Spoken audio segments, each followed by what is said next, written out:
Ever feel like time is this slippery thing you just can't quite get a grip on? It really is sort of like that, isn't it? Well, today we're going deep on how people who study this stuff for a living, how they actually look at time. Yeah, researchers. And you might be surprised by just how many different ways there are to think about it. Oh, yeah. So we're looking at an academic article today. Okay. It's called Time is of the Essence, Improving the Conceptualization and Measurement of Time.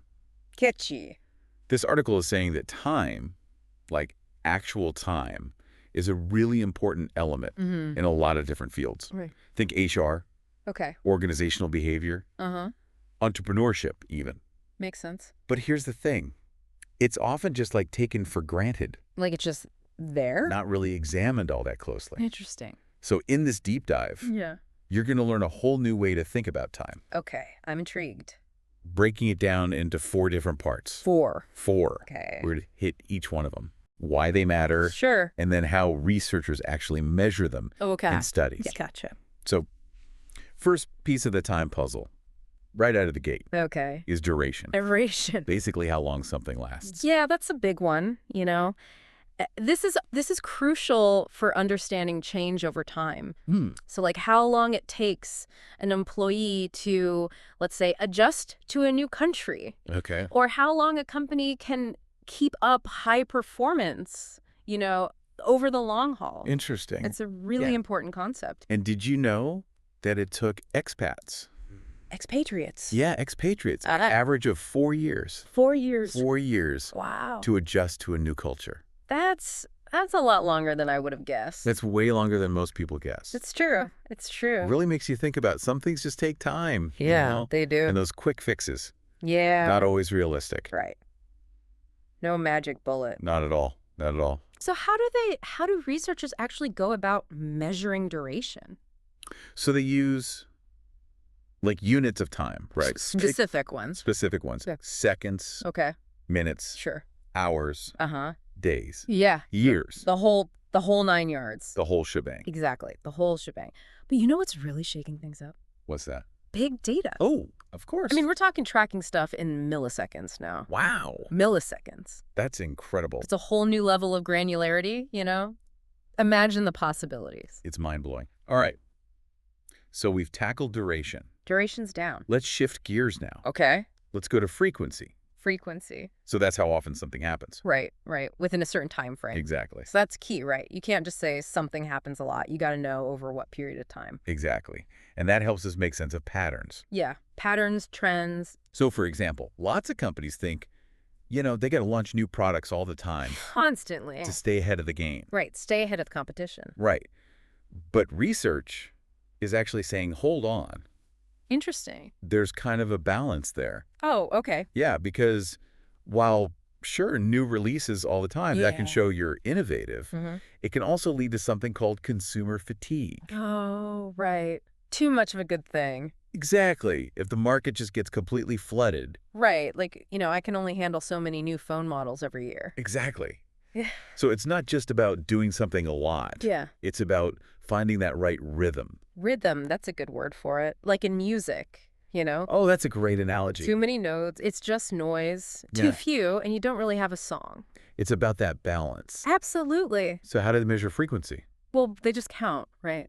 Literally count. Yeah, they literally count how many times something happens within a specific period. So like customer complaints per week Uh-huh. or, good ideas a team comes up with each quarter. Exactly. Or, how many times I say exactly in this podcast. Okay, so frequency is all about spotting those repeating events Mm-hmm.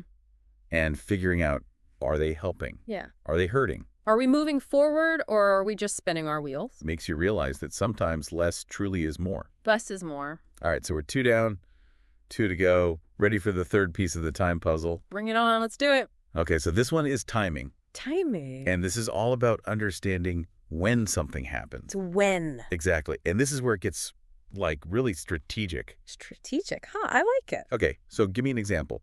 Real-world example of how timing plays out. Let's say you've got a company deciding when to launch a new product. Okay. Yeah. If they do it too early, maybe the tech isn't quite there yet, Makes sense. or maybe the market's not ready. Yeah, they're not buying it.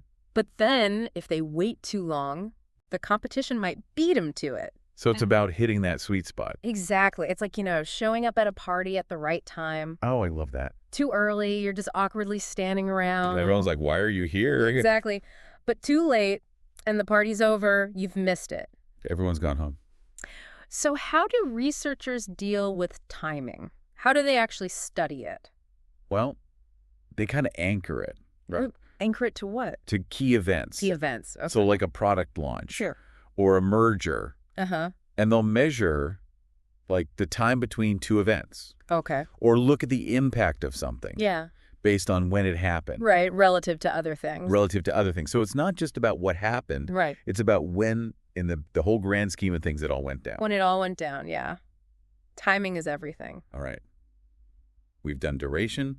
We've done frequency. We've done timing. What's our final frontier? Okay. Let's bring on the last one. Last but not least, we have sequence.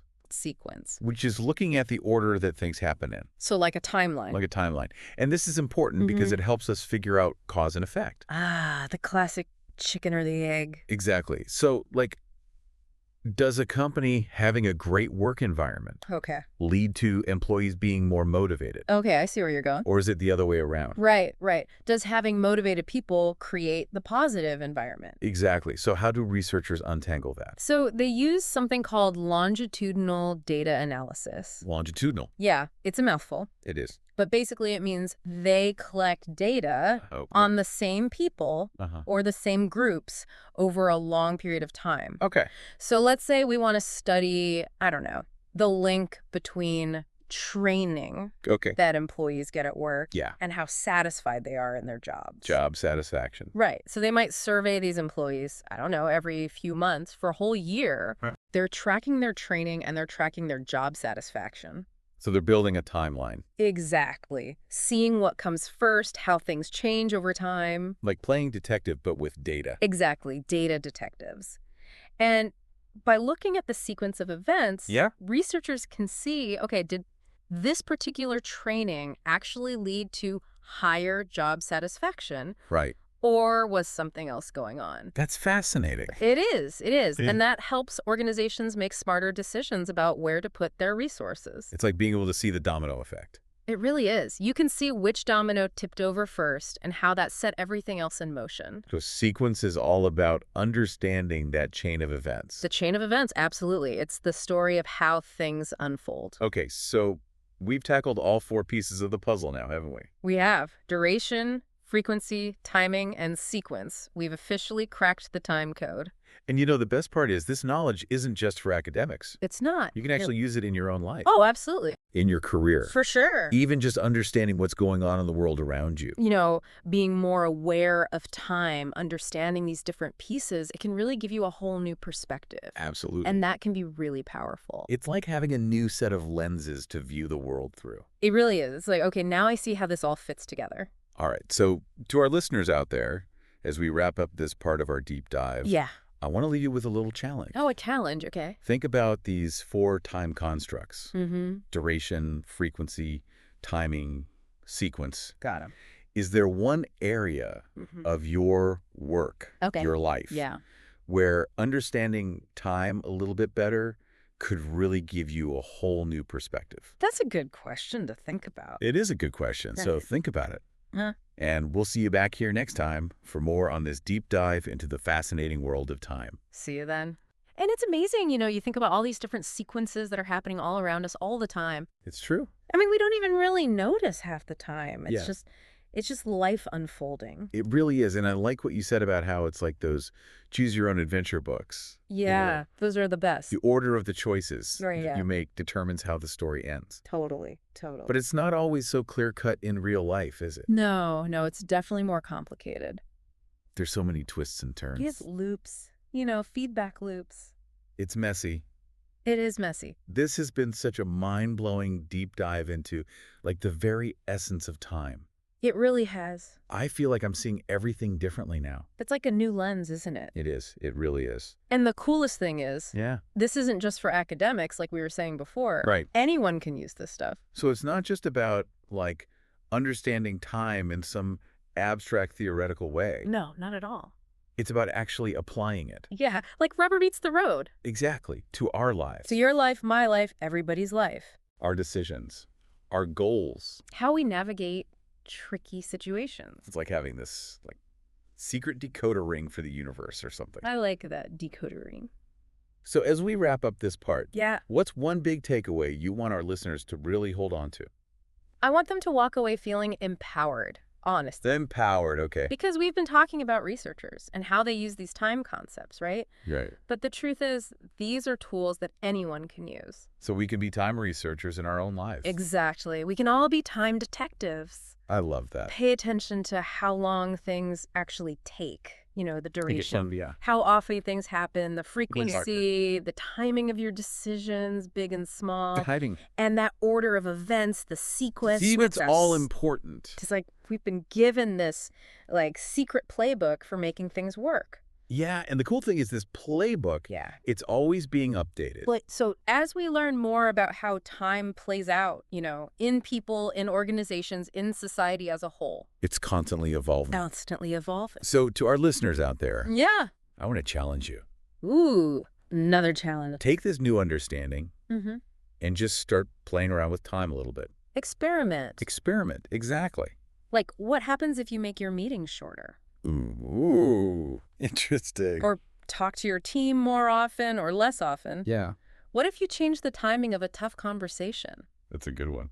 There are so many possibilities. Endless possibilities. And who knows, maybe you'll discover some time-bending strategy that just changes everything. That's a great point. It's like we can hack time. We can hack time. Once we understand the rules. Once you know the rules, you can bend them a little bit. This has been such a fascinating exploration. It really has. I feel like I've gained a whole new appreciation for time, for what it is. And for how much power it actually has. It's not just a measurement. No, it's not. It's like a force. A force of nature. A force of nature, exactly. So until next time, remember, time is on your side. Ooh, I like that. But only if you know how to use it. Powerful words. Keep diving deep, everybody. Welcome back. It's amazing how much there is to say about time, isn't it? It really is. You wouldn't think it, but it's such a deep topic. Totally. And we've been dissecting it, breaking it all down, and I'm really starting to see how all these pieces fit together. It's like we've got this X-ray vision now. Oh, I love that. X-ray vision for time. Yeah. We can see right through to the structures of how things happen. So as we wrap up this deep dive, what's the one thing you hope our listeners will walk away with today? Honestly, I want them to feel empowered. Empowered. Okay, tell me more about that. Well, we've talked a lot about how researchers use these time constructs, right? Right. Duration, frequency, all that. Exactly. But anyone can use them. So it's not just about understanding time in a textbook kind of way. No. It's about applying it to your own life. So we can all be time researchers in our own lives. That's it. We can run our own experiments. I love that. What kind of experiments are we talking about? Well, think about it. What happens if you, let's say, shorten your meetings? Ooh, shorter meetings. Everyone loves that. Right. Or maybe you change how often you check in with your team. Yeah. More often, less often. See what works best. What about the timing of a really important conversation? Ooh, that's a good one. Sometimes shifting that can make all the difference. It's like we've been handed this, secret weapon or something. It kind of is a secret weapon. And the best part is, the more we learn about time, the more powerful these tools become. So, to our listeners out there, take this new understanding of time and experiment with it. Play around with it. See what happens when you tweak the duration of something. Or the frequency. Or the timing, the sequence, anything. You might be surprised at what you discover. This has been an amazing conversation, I have to say. It has been fun. I've learned so much, and I really feel like I have a whole new respect for time. It's not just this abstract thing. It's a powerful force. It really is. So to everyone listening, until next time, remember, time is on your side. Yeah. But you got to know how to use it. Wise words. Keep on exploring, everyone.